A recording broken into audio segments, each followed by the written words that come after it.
చూసినావా? ఏంటి వెనకడికి ముందుకు హనుమంతుడు అడుక్కోగా చూసినావా? ఆశీర్వాదం ఇస్తాడు, తనకు అన్నీ ఉన్నాయి. తను ఎందుకు అడుక్కుంటాడు? నువ్వు ఆ వేషం వేసుకొని ఎందుకు అడుక్కుంటున్నావు? నువ్వు ఇంకోటి వేసుకో, దగ్గర వేసుకుని వేసుకొని అడుక్కో. అంతేగాని హనుమంతుడు వేసుకుని వేసుకొని ఎందుకు అడుక్కుంటున్నావు? అంటే మా దేవుడిని అడుక్కుంటున్నానే? ఇంకేంటి నీ ఉద్దేశం? నీ ఉద్దేశం ఏంటి? నువ్వు కళాకారుడు అయితే స్టేజ్ మీద అడుగు, స్టేజ్ మీద డాన్స్ వేయలేకపోతే అరుసు, పాటలు పాడు, పద్యాలు పాడు. అంతేగాని నువ్వు ఇట్లా 10 మందిలో హిందూ ధర్మాన్ని ఇట్లా నువ్వు దగ్గరలో చూపించినావంటే నేను ఒప్పుకోం. మేము ఏమైందని చేస్తావా నువ్వు ఇట్లా? ఎందుకు చేస్తావు అట్లా? ఇప్పటికిప్పుడు నువ్వు బయటికి వెళ్ళి తీసేస్తున్నావా? ఇక్కడ నువ్వు తీసేస్తున్నావా లేదా? నిన్ను పోనీ ఇచ్చేదిరా, పోలీస్ స్టేషన్ తీసుకెళ్తాను నేను. నిజం, తీసేయి తీసేయి తీసేయి. ఎక్కడ వద్దు, ఇక్కడ తీసేయి. వద్దయ్యా, నువ్వు తీసేవయ్యా, నువ్వు తీసేయి. హనుమంతుడు వేసుకు వేసుకొని ఎట్లా అడుక్కుంటావయ్యా నువ్వు?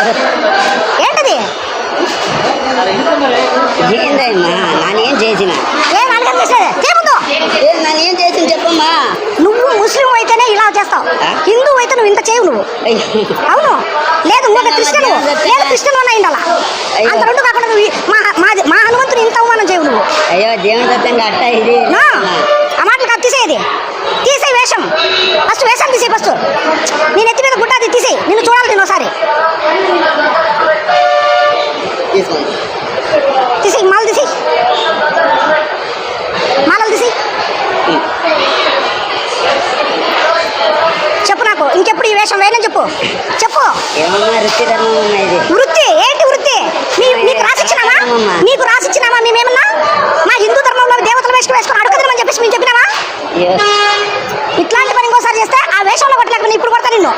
చూసుకో, ఇంకొకసారి నువ్వు ఈ పని చేసినావంటే ఇప్పుడే కానీ తిరుగుతూ ఉంటాను నేను ఇక్కడంతా. స్టాక్ ప్రైమ్ ఆల్ ఇండియా డైరెక్టర్గా పనిచేస్తున్నా. చర్మం తీసేస్తా ఇంకోసారి. అయినా ఇలా రూపము ఏదైనా వృత్తి, ఇలా ఆంజనేయ స్వామి కానీ, రాముడు కానీ, సీత కానీ నువ్వే వేసుకొని